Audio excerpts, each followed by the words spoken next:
Good afternoon and welcome to United TV. This is Kemal Erkan. Our Bariatric Friday event, as everyone is following us, they already know by every Friday at 3 p.m. Today is June 13th. And we are going to actually have a little detour and we're going to discuss general surgery. And Dr. Mike Peter is going to be joining me. And we are going to discuss different general surgery conditions and understanding them and how we can actually identify some of these early on and how early identification diagnosis can help and prevent costly surgeries. So knowing that all these things start small with like mild abdominal pain that can escalate very quickly and then can become a major problem. And that's why we are here at CHRIAS and American Surgery Center to make things better for our patients and the population that we live in. So I'm going to welcome Dr. Peters. Dr. Peters, how are you doing? I'm well, Kemal. Thank you for the invitation. Of course.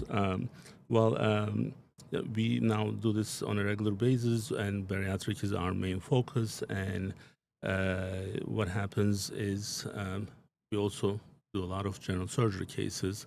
So we did one session with Dr. Gail Wynn, and it got a lot of good positive feedback, and I thought it would be good to actually go over some of those procedures again to educate our patient population. And so we are going to discuss some of the general surgery cases. So you were in our surgery center today?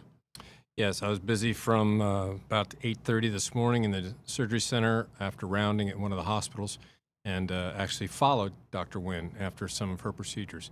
I did general surgery all day today, no bariatric operations. So there were endoscopies, there was gallbladder surgery, and hernia surgeries were all involved in my day today. So we can start with hernia if you would like. So if you can actually tell us what hernia is, and I have some follow-up questions after that. Fantastic. So if you were a patient and you came to see me for a hernia, it's typically found by self-examination or a visit from a family doctor, and a physical exam notices an asymmetry of the body somewhere, typically a bulge. And what you might experience as a person who's having or suffering from a hernia is a burning or a discomfort. You might see a bulge that when you were to lay back at rest, the bulge goes away. I tell patients that a hernia is a hole. That sometimes they ask if there's a medicine that will fix it, or if they can change their diet or stop doing what they're doing. And I say, well, a hole does not repair itself. It's akin to a pothole. It's a certain size, but if you keep driving over that pothole, it will get bigger. And this hole has resulted from a behavior of yours, and it's likely that you're going to continue that behavior, and the hole will get larger. Does it need to be fixed? Well, I'm a surgeon. I like to do surgery, yes, but we have to weigh the cost and the benefits of any intervention because everything has risk. But immediately, should it be fixed? And it's really a question of symptomaticity, meaning does it hurt? Is the bulge painful at rest? Is the bulge painful when you work? Is there something in the bulge that is concerning, a piece of small bowel rather than a small piece of fat? Because all of these go into the evaluation and whether we should get you quickly to the operating room or whether we can delay treatment. Aside from medical factors, a patient who is 92 and a hernia is discovered incidentally, well, what degree of physical activity are they going through every day? Should we really operate on 92, or couldn't we manage that conservatively? But typically a hernia needs to be fixed because, as I said, it does get larger with time. So now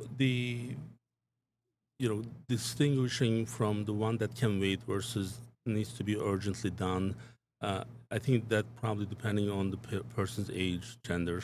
So because I remember a couple of my friends who had hernia and they just were going through the pain because they didn't want to have the surgery.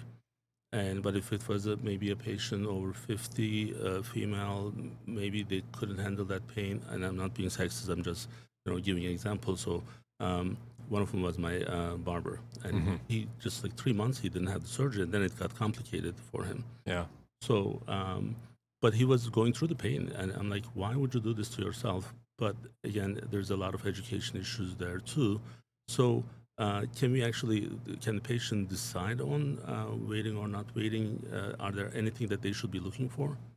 Well, obviously, a patient's decision making goes into the process. However, the patient needs to be educated and informed that someone like your barber, who stands all day, right, the weight of the abdomen wears on that hole like a pothole. So they're driving over that pothole every time they go to work.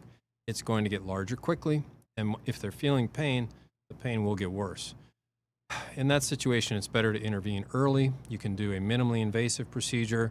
You can do it rather quickly as an outpatient and recover very nicely. There would obviously be some delay getting back to work. It's not that comfortable. I've had a hernia, I know that. But now they've created a large pothole, a large hernia, and that's going to need a larger intervention, greater element of repair and muscular tension involved, and there's certainly going to be a little more discomfort. So the degree to which a patient can wait, that really has to be talked through with your surgeon, because as I said, a 92-year-old probably doesn't even need the surgery, and their waiting will be indefinite. A 20-year-old with a small surgery, better to take care of it early than later. They're more active, they're doing more things, their activity level is variable. They might be at work one day, they might be bungee cord jumping on the weekend and then get into real trouble. So each of these factors plays into it, and it's individualized. Well, Dr. Peters, the surgical techniques, what factors influence your choice when it comes to hernia? Well, there's several things that go into weighing how I should repair this patient's hernia.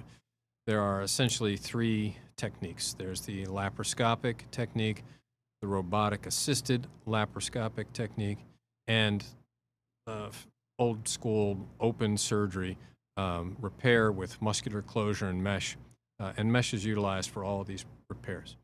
So in a patient who has a significant amount of comorbidities, maybe we'd like to avoid general anesthesia because it presents a very high risk in certain patient populations. Older patients, it can accelerate dementia. Cardiac patients, general anesthesia elevates risk for another coronary event. Maybe we can do this with just some local anesthesia and some sedation, much like you would get for a colonoscopy procedure. That's a safer way to do the procedure, albeit the patient will be sore afterward. The laparoscopic approach and the open approach have the same outcomes after 3 weeks. So an open approach will be safer for certain patient population when they don't need as much anesthesia. And if a hernia is very large, actually, sometimes the open approach is preferred because simply getting what is ever stuck in that hernia out can be challenging laparoscopically. So again, it depends on the patient's presentation. And when we were going through remember in the old days with surgeons for emergency care, I spent a lot of time with you guys, with Dr. Erkan, and better understanding the surgical techniques and how open was the only option for a long time. And then laparoscopy came, and then the robotic, and then the big difference between the two, at least from non-surgeon standpoint, is the movement that we have. So then laparoscopy goes the opposite way, like the mirror, and the robotic is following. And all those were kind of making sense, but then it really depends on the surgeon's training also. And also if things are not going well, then the surgeon should be comfortable doing the open surgery, right? Absolutely. As a surgeon who is an early adopter of laparoscopy and has done a fellowship in laparoscopy, I'm specialty trained in that, so it's primary thought in my mind. There are still surgeons around who are now older than me, not much older. I seem to have gotten older myself. I don't know how that happened. But they still will do an open repair because that's their familiarity. That's what they know. That's what they've been trained in. And it's not that they see laparoscopy as a lesser operation. It's just that they don't know how to do it. So these decisions do play into it. But again, operating early, taking care of a patient when their symptoms first arise, the laparoscopic approach is probably a better technique for a faster recovery, lesser pain overall, and the ability to get it managed and behind you quickly can't be understated. Now, our next surgery is gallbladder disease, gallbladder surgery, and this is one of the most common general surgeries. And After hernia. Most of them are done in the emergency settings, unfortunately. And because of our, other entities that we did business with, we know firsthand how these things are being processed in different hospitals. So, what is a gallbladder disease? And I have some follow-up questions. Of course. So, pretend you're a patient who's come to me. You have some discomfort in your upper abdomen. Maybe it's a little more to the right side. Sometimes the pain awakens you. Sometimes you notice it after you have a meal. Sometimes it'll radiate to your back. You'll feel bloated, gassy. All of these are common complaints from a gallbladder disease. The gallbladder is a pump. And I tell my patients it's a pump that responds to the ingestion of fatty food. Not an immoral amount of fat. I can say it's just, a hamburger, pork chop, even salmon has a good amount of fat in it, butter. That will set off a gallbladder. Its job is to pump bile from the vesicle into the duct, into the intestines, and help digest that food. So you're asking it to be a muscular contraction. If that muscular contraction is impaired, either by dysfunction of the muscle itself or obstructed downstream by a stone, the gallbladder becomes very distended. And as it distends, the blood vessels will efface. If you were to take a garden hose and stretch it, it gets very thin. These blood vessels carry oxygen. So now the gallbladder itself is not getting any oxygen, and you're suffering literally a gallbladder attack along the lines of a heart attack. This is very painful. So at that point, a single attack typically is followed by multiple attacks later in life, and it's not something you can really manage with diet long term. It's bound to happen again and again. So your family doctor may at that point refer you to a surgeon to be evaluated for gallbladder removal. And that's where the two of you will meet and discuss, what is the best course of action at that time. Sure. Now, a lot of, patients that we know who are going through this, but then I do like to give examples from my family and friends, barbers too. So barber is no longer my barber, by the way. So a lot of people with the gallbladder issues, they think that it can be delayed. It can be an elective surgery, but in cases, many of them done in the emergency settings. So now, when is the time to do the surgery? If let's say one of my sisters, so I was going to use yours, but I'm going to use mine just to be safe. 60-year-old, and she's younger than that, but if she has this diagnosis already in place, when is the right time for the surgery?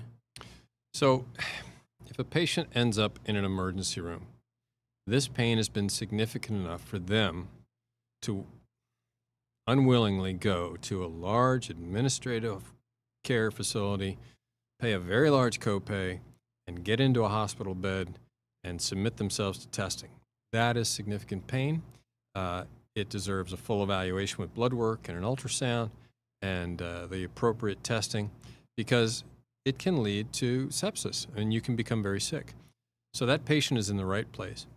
If that patient's pain does not resolve within 2 or 3 hours from being in that emergency room, the best course of action is to get that gallbladder out within 24 hours. The gallbladder is sick. It's not likely to get unsick, and it would make them feel worse if they were to be discharged with some Tylenol or pain medication. That would mask the pain and they would likely get sicker. Now, if a patient has sought your attention in the office, or they've had an ER visit where they were sick and in pain for 30 minutes, and it seemed to pass, they may have passed a stone. And that passing a stone is painful, whether it's a kidney stone or a gallstone. And that acute situation has resolved, and then they can be managed as an outpatient. So again, it's about symptomaticity. If they are acutely symptomatic and sick, it needs to come out typically within 24 hours. The literature says that's the best timing. If they get unsick or their symptoms resolve within 3 to 6 hours of admission or of observation, then they can be discharged safely. And then the gallbladder should be taken out electively at a later date. Any elective procedure has less complications than a procedure done from the emergency room or in a hospital setting.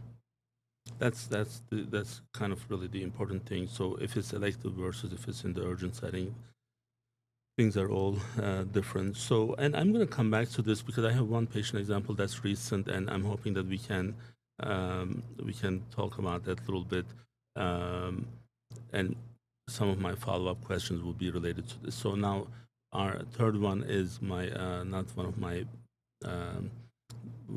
fan kind of like the word that I'm trying to, like, I cannot pronounce it properly, especially in the live settings. Diverticulitis, right? Well done, yeah. Well done. So I have to focus. So although it's a very difficult one to pronounce, this is also very common. Diverticulitis is very common. About 50%, well, diverticulosis is very common. About 50% of patients over the age of 50 will have some element of diverticulosis. And as I tell my patients, it's okay to have tonsils. It hurts to have tonsillitis. It's okay to have an appendix. It's not okay to have appendicitis. You can have diverticulosis, but when you get diverticulitis, you have a problem. Diverticulitis is an inflammation of the colon. Diverticulosis is, or are, small outpouchings of the colonic wall. It's a muscle, so it's almost like a little hernia along the muscle wall of the colon. And that little outpouching serves as an eddy in a river, and things will recirculate in there. And over time, it will collect particulate, stool, vegetable matter, whatever seems to be in the fecal stream. And when that sits in that little outpouching, it will irritate the wall of the colon. And if that irritation is enough, it can either bleed, be painful, or even perforate and cause a really significant problem. So get your colonoscopy at age 45, know your diagnoses, and if you are suffering abdominal pain, you should be evaluated by your physician, and imaging would be considered, when it's critical. It can become a life-threatening problem if it's not absolutely. Perforation of the colon can lead to significant outcomes like sepsis. And also diet has a lot to do with it, right? So the amount of fiber and the water intake that we have. Diet's a very interesting topic, and people will fight on the left and fight on the right of this.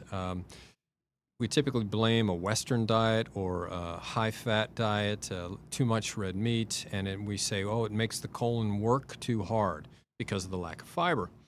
And when the colon works too hard, you get these little hernias or outpouchings that we talked about. And that's the theory about how diverticulosis forms.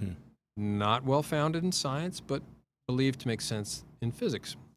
Now, there is literature to say food doesn't matter. There is literature to say that what you eat matters. But in the middle is everybody agrees on fiber content. And fiber content in an adult diet is lacking in the United States. And it should be considered an addition to all meals during the day to improve colon health and decrease the incidence of diverticulosis overall. Regardless, if the diverticulosis has this situation where the stool gets impacted and then inflamed, diverticulitis is not a joke. It needs to be dealt with by the doctor, and in the emergent setting can be really fraught with complications. Yep, absolutely. Now, our fourth surgery type today is appendicitis, appendix, which is probably the most common general surgery. Um, Well, hernia would be the most common general surgery, Okay. elective, Mhm. and then gallbladders, probably a combination of elective and urgent, and then appendix is what wakes me up at night, and people call me in the emergency room for, yeah. Right. So what is appendix?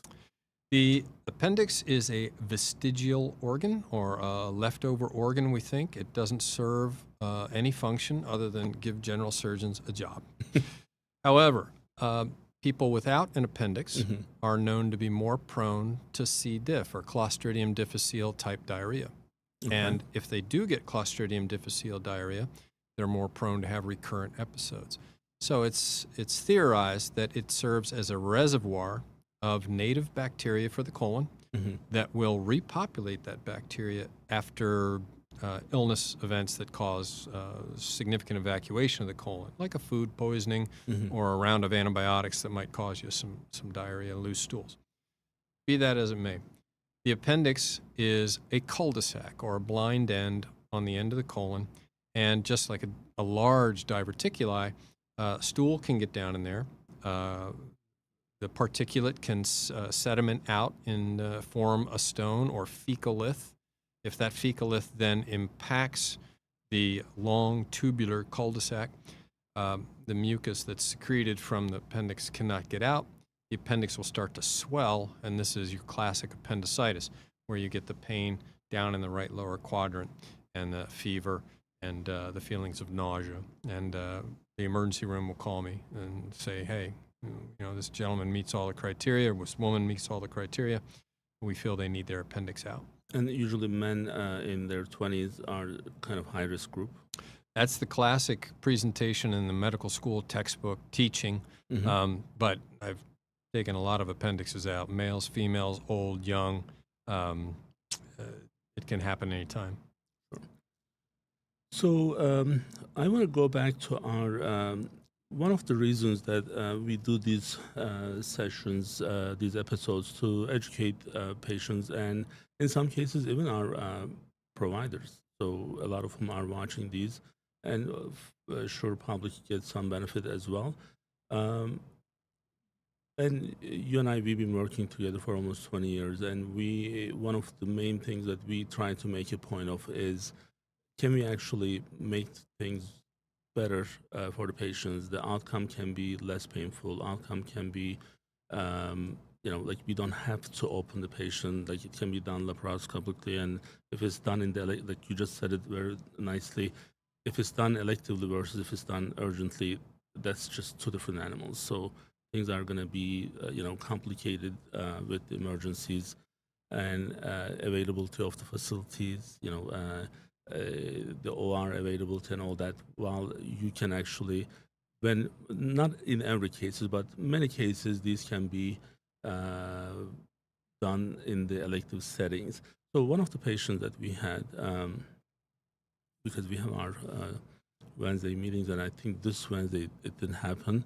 So because we had a lot of people were out, so I think we are going to discuss this probably next week. And it was a good point to kind of understand the system itself here. So this patient was seen in one of the big healthcare hospitals here, and it was early in May. And then patient was not operated and was given a follow-up for end of May. So there's almost 1 month delay on what needed to be done. I don't know if it was scheduled for end of May, or probably it's not, because it was a follow-up with the surgeon, outpatient follow-up. So that patient ended up in one of our hospitals on June 2nd. And it was already too late. So we could have done that case in the surgery center, but it became a big deal because it was already too late. Because one, maybe patient didn't act on it and then make a big deal out of the scheduling. Sometimes it happens, as you know. We have whole care coordination team to keep the patients on their schedule with so many different appointments on the bariatric side. But it's true for the general surgery as well. So, and as like me personally as a patient, I'm horrible. So I never follow any of, or I never follow them in a timely manner. I do follow them at some point.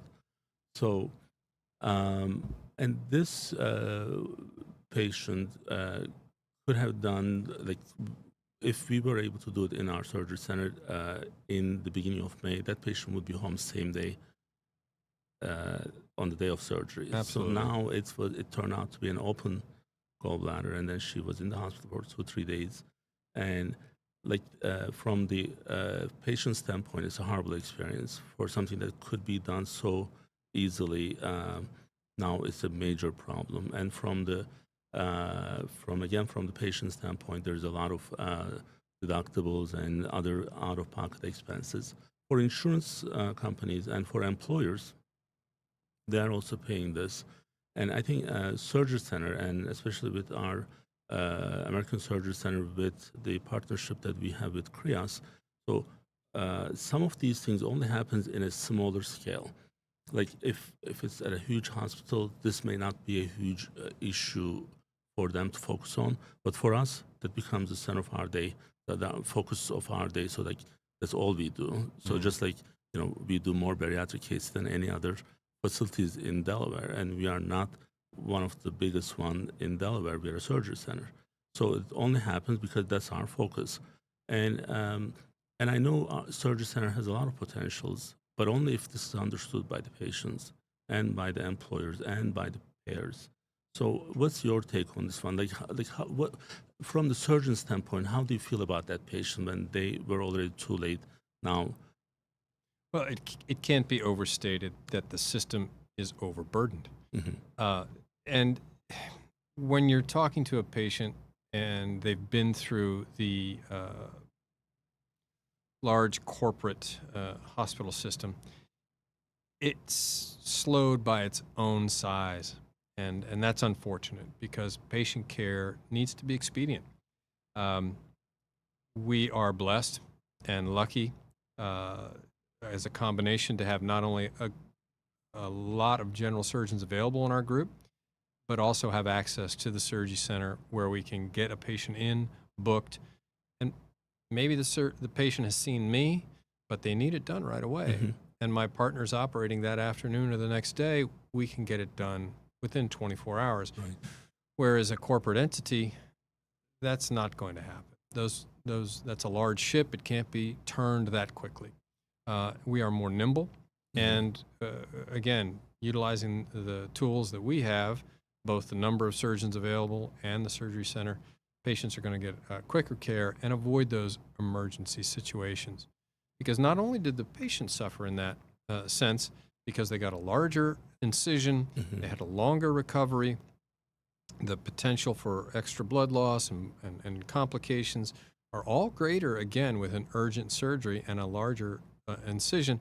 But that patient wondered, why didn't my operation get done laparoscopically when most of my friends who have had this same surgery got it done laparoscopically? And then it brings into question the care of their surgeon.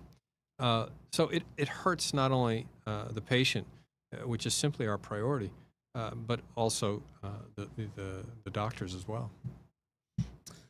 Well, hopefully we can identify those patients early on, which we try so hard, and with CHRIAS and Surgery Center at American Surgery Center. And I know we are impacting patients' lives already on both bariatric and general surgery side, and working with United Medical ACO and working with our primary care physicians, and also making them understand what availability we have and how we are quickly able to act on certain situations.